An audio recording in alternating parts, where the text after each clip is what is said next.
it's depressing on the one hand, systemic racism and its long-term effects that we still see, today in, massive ways.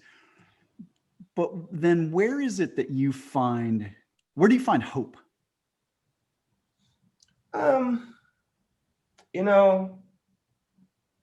It's complicated.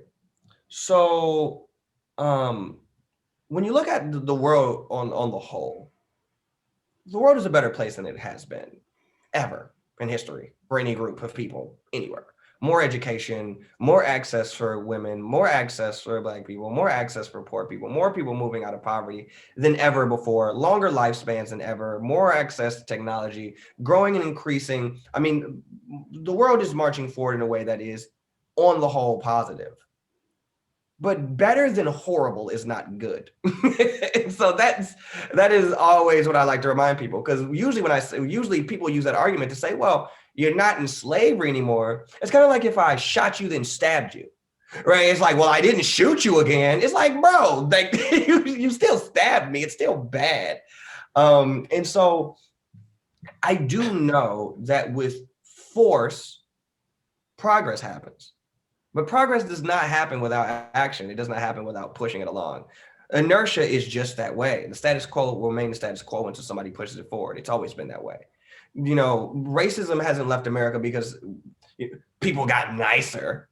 Like people went to war to stop slavery from ending. Then we opened up, and then Jim Crow happened after. Like it was the Renaissance and then Jim Crow. It wasn't Jim Crow, then the Harlem Renaissance, then all this other kind of stuff, then Reconstruction. It didn't go. Like Confederate statues were built 50 to 100 years after after the Confederacy existed. And so it really goes like this. And so our understanding must be to keep our eyes on the backslide.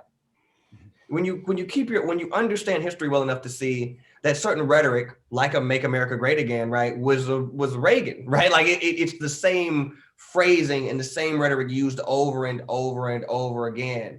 For instance, there's a show called Warrior about kind of Chinese immigration in the 1800s. And you see the Irish returned against Chinese immigrants by saying these people are going to take your jobs.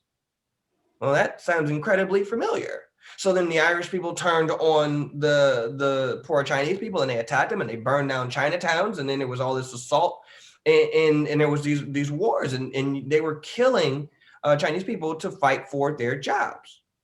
Well, then I see rhetoric that I see Black people turning against Hispanic people, saying that they're taking their jobs, or poor white people mad at Mexicans for taking their jobs. It was like, this sounds shockingly familiar.